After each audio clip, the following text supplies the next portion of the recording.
Welcome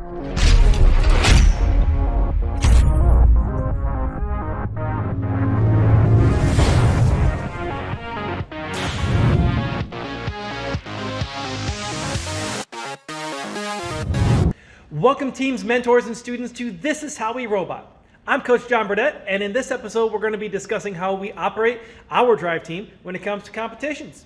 And this is going to walk you through how and why we choose our drivers, as well as show you the difference between a cohesive and not so harmonious drive team.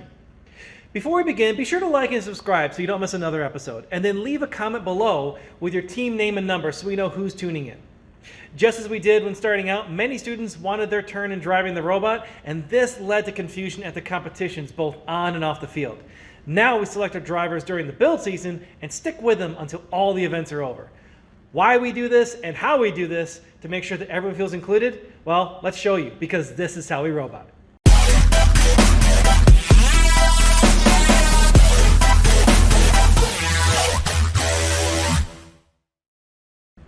Many of you watching are likely rookies, and therefore this is your first time thinking about a drive team for the robot.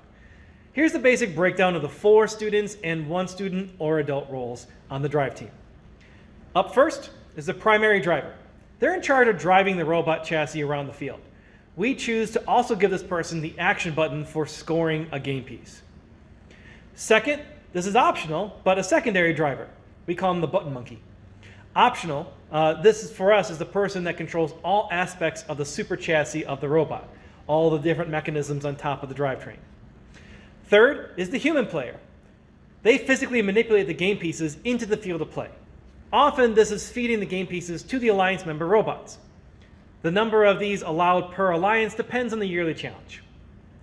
Fourth, and this is a relatively new one, introduced in 2018, and sometimes referred to as the robot valet, this is the technician. This person is basically a troubleshooter to help with the last minute issues in setting up or shutting down the robot. This person should basically be a pit crew member in their level of knowledge of the robot. And fifth, this is an adult role or student role. This is the drive coach. The coach is not allowed to touch any of the game pieces or controls. Often this person plays the role of coordinating the alliance's moves and making sure the strategy is adhered to.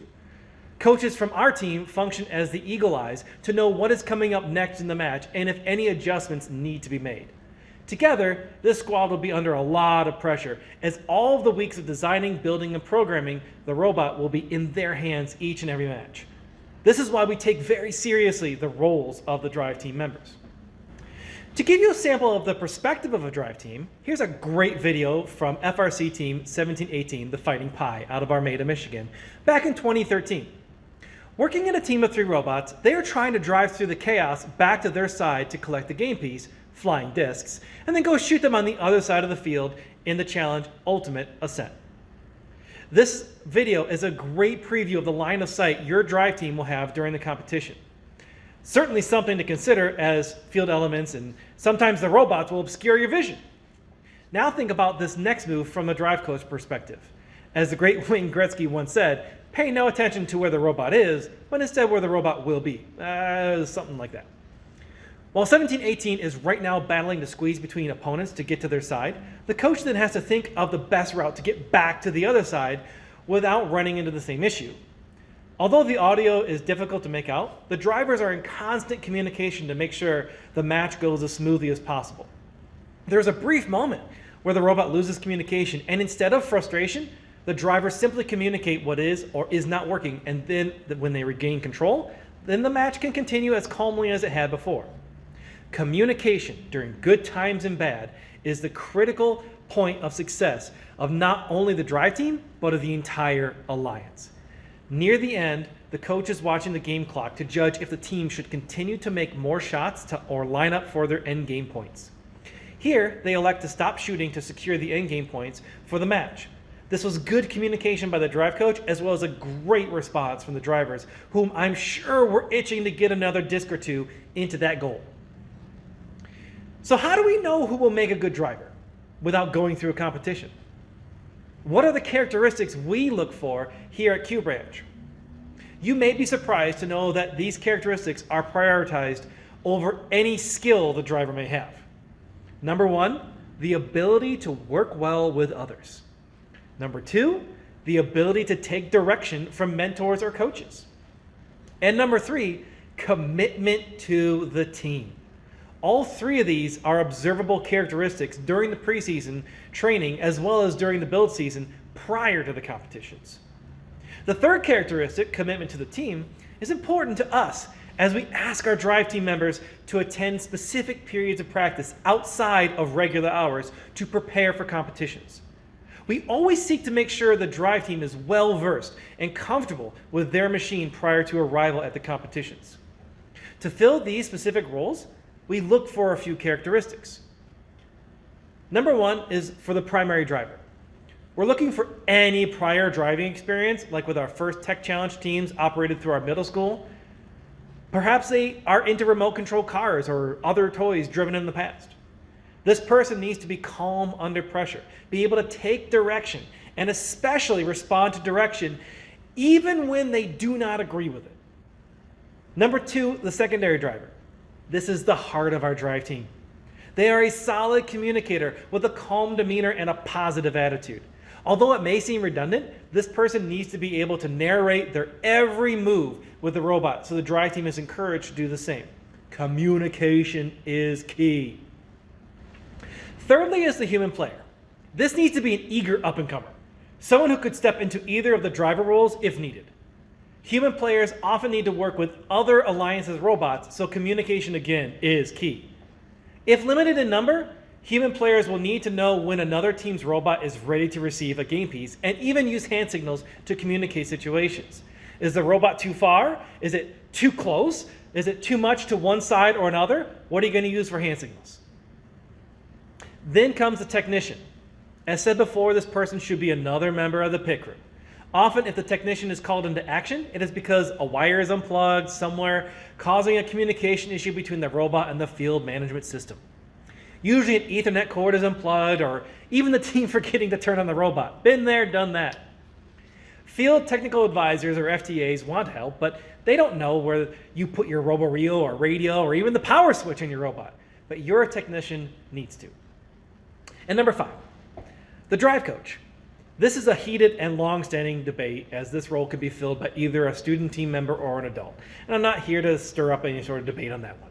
But we choose to have an adult fill this role, as we find that when discussing strategy to start a match, feelings need to be left to the side to focus on winning the match at hand. It is our opinion that an adult in this role is more effective than a student, but to each their own. Drive coaches need to be able to communicate clear and consistent expectations with their drive team, as well as alliance members. To be honest, I was a drive coach for our team when I realized I was getting too hot-headed for effective match play and sought out people who were far better than myself. Not every person is cut out for any of these roles. So how do we sort out, choose, and train our drive team? As mentioned earlier, much of the qualities we're looking for can be felt out by mentors and student leaders early in the build season. Our team also holds members accountable for their academics above robotics. If a committed member shows promise but their grades tank during the build season, then we cannot risk them not being allowed to come to competitions due to our academic policies. Members with low grades are not allowed to miss school, and for competitions here in Michigan, that means Fridays, which is most of the qualification matches. But we offer up spots for any members who are interested in becoming part of the dedicated sub-team to drive the robot through the competitions. If we need to narrow down the candidates, we will play a focusing game with them. A few rounds of the game Spot It, seen here on the screen, we'll find out who can stay calm under pressure and focus versus those who grow frustrated quickly. We need our drive team to continue carrying out the gameplay even when the pressure is on. Music is blaring, and parts of the robot may be broken. If we have an old robot available, we will try driving around to see if that interested member can get their head inside the robot for better control. Should the member not be able to improve over the course of a tryout session, then maybe the drive team is not the right role for them. Let's take a look at the impact of solid drive team communication versus a less than ideal situation. We will start focusing on our team in particular. Our 2018 season saw some highs and some lows, but one of those lows was certainly frustration amongst the drive team. As seen on the screen, during this match of the Michigan State Championship of Power Up, our Blue Alliance takes an early lead. Our role was to go over to the red side and place cubes onto their switch. As we encountered defense from the red robots, instead of staying focused on the cubes, the driving became erratic and pushing matches ensued. This continued through the end of the match, where the early lead turned into a loss. This is in opposition to what happened at the World Championship that same year, where, with nothing to lose, the drive team began to relax and communicate effectively. Seen here on the screen, even though some technical issue persisted with the robot, the driving remained smooth and steady. Our robot played its role and steadily scored cubes into our driver station.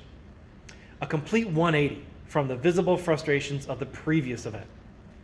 Now let's look at the effect communication has on an alliance.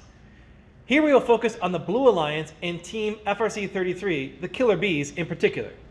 A powerhouse on their own, as seen here in All Autonomous, we're going to look at the first 20 seconds following the autonomous period.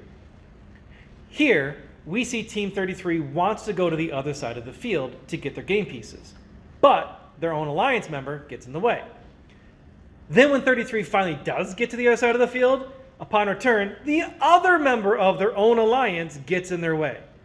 If there was good communication amongst the members and everyone knew where to go immediately following autonomous, then this self-inflicted hiccup should never have happened. Finally, let's look at that same team, but on red now, FRC-33, the Killer Bees out of Auburn Hills, Michigan, at the same event, but in the final elimination match. Here, the same autonomous routine as before, but the first 20 seconds of teleop are completely different.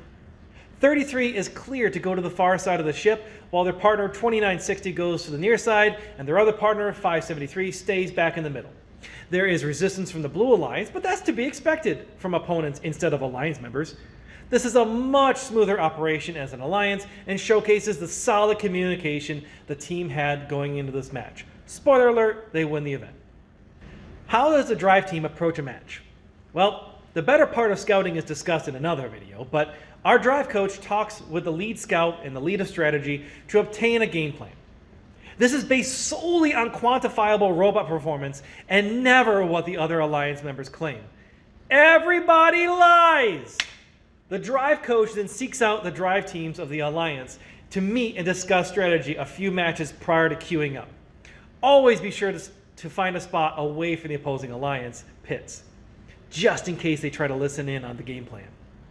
Know the alliance's strengths and focus on those. Avoid statements leading with, "you can't," and instead use, you are really good at. For example, if you know the data that an alliance member cannot score a game piece at the highest point level, but their team claims that they have that fixed, try leading with, "you're really good and consistent scoring at the middle level," as long as that is what the data supports. Sometimes even encouraging teams to play clean defense is the best way to make them an effective member of the alliance and win the match. We know this about ourselves too. There are some matches where a mechanism is broken on the machine and there is not enough time between matches to fix it, and we will volunteer to play defense. Make your best effort to get all three members of the alliance on the same page about autonomous positions, the first 20 seconds of teleop, general roles, and the endgame. Stay with the positives to encourage everyone to stick with the game plan. This will not always work, as some teams will be determined to roll the stone of Sisyphus up that hill only to watch it roll down again, match after match. In those cases, note that if you're in a picking position at the end of qualification matches, do not choose that team, as you know trying to plan effectively will not end well. Always be open to helping your alliance members fix a problem with the robot. You want the best machines out there to win the match, so offer up your parts, tools, and brain power to help solve any issues right away. During the match, you always stick to the plan. Changing or improvising a new strategy mid-match never ends well. The only adjustments to be made are either when an alliance member loses communication with their robot, so another member has to adjust to their role, or small adjustments to make on your part of the game plan to make it work. This means the drive coach letting the primary driver know of an alternate route for the next cycle. The drivers need to stay focused on the execution of their role in the strategy, and therefore the coach is there to communicate with the other members of the alliance should anything arise, such as the loss of robot communications. Here are a couple of examples of great alliance communication during match play. Some years, tall robots are a dominant design choice, which leads to high centers of gravity. In this match from 2018, Power Up, at the Central New York Regional, we see Team 191, the X-Cats, fall down due to being in a gravity field. Luckily, there was great communication with their partner, Team 340, Greater Rochester Robotics, who was able to come by and give them a lift and carry on the match. And here, at the finals of the World Championship, we see 2767, Strikeforce out of Kalamazoo, Michigan, about to fall back, but great eyes, communication, and fast reaction led to Team 27, Rush, coming in to catch them just in time. Moments like these are incredibly exciting and happen thanks to solid communication across the alliance. Finally, after a match, win or lose, always end on a positive note. High fives and good jobs all around. In such a high-pressure environment, not all drivers will feel positive following a match, but that is where drive coaches step in. Instead of focusing on the negatives of a match, we use phrases such as, "We are all doing the best we can," and "Sorry about that, that was on us." This is just a general leadership strategy, but taking the blame is rarely a bad idea in working with teams, especially young students. People rarely remember what you said, but they will always remember how you made them feel. When elimination rounds come around, either you are a captain of an alliance or you were chosen to be on an alliance. Either way, congratulations. Let's talk about both of these spots for a moment. If you are chosen, the most likely scenario, as there are only 8 captains per district or regional event, then the first item to learn from the captain is what role they want you to play in the alliance. Simply put, you play that role. It does not matter that you are getting better at scoring in the high goal. If your captain says play defense, then you play defense. If you are the captain, know that you are in the leadership role and set clear ideas and expectations with your alliance. Utilize the best scouting data amongst all members and come to a common strategy to use during the elimination rounds. Quickly communicate needs and help each other in the pits to shore up weaknesses. It is not uncommon for members of an alliance to share parts or even make last-minute improvements to mechanisms for the elimination rounds. Either way, know that during these rounds, other teams' seasons depend on your robot's performance. This is not the time to try new drivers. This is the time to devise a plan, stick to it, and give it your all. In summary, communication and chemistry are the most significant attributes to a successful drive team from our experience. Events are long and the pressure is high, so focusing on the positive will help keep them pushing through even when parts of the robot are failing. We highly recommend establishing a drive team and sticking to them for the course of the season unless there are major issues with either the communications or chemistry of the team. These dedicated individuals will be practicing outside of the regular build season schedule and likely will develop their own camaraderie as a result. We here at Q Branch hope you found these insights helpful and look forward to meeting all of your drive teams sometime in the future. Thanks for watching and being with us here today. Remember to leave a comment with your team name and number so we know what robots to cheer for this season. And as always, subscribe to this channel to keep finding out more on This Is How We Robot.